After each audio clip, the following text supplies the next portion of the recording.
the whole overarching theme, so to speak, of this program is unfinished.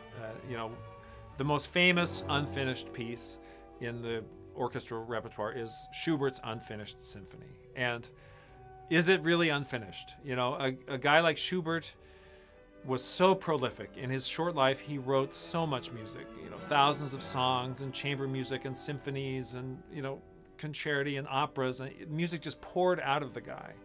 And so for whatever reason, with this particular symphony, he stopped after halfway through the third movement. And so whether he lost interest, whether he felt maybe these two movements were enough, it's all conjecture at this point. But it's come down through history as the Unfinished Symphony. And these two movements, of course, stand beautifully together.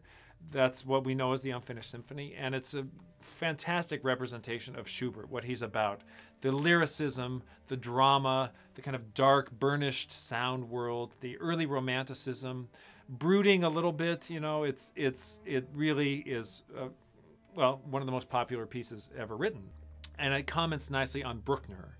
Anton Bruckner, like Schubert, his main artistic life took place in Vienna. So we have two Austrian guys, two, you know, early romantic for Schubert and late romantic for Bruckner. But Bruckner is one of those unique voices and a composer whose music I feel very close to.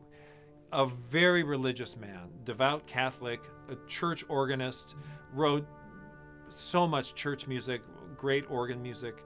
But he was such a spiritual guy and poured his spirituality into his music.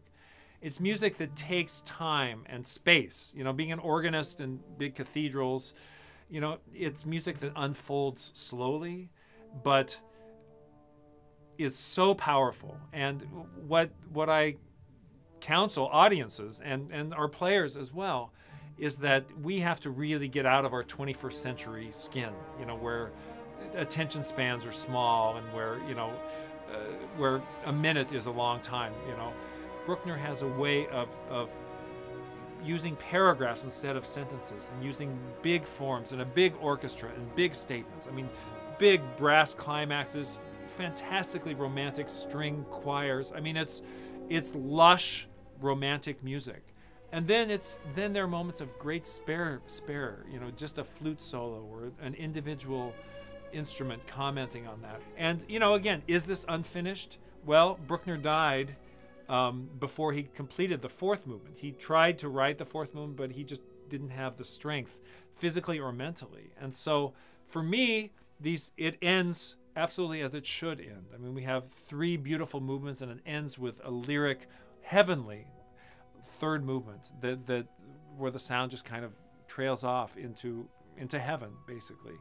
And, you know, if there were a fourth movement, if you were able to complete the fourth movement, would it have its magic? Would it have, I don't know. I'm not convinced. I think on some level, Bruckner knew this was his last symphonic statement and made it, just poured everything he had spiritually and emotionally into this final movement. And so the way the movement ends is just sheer magic.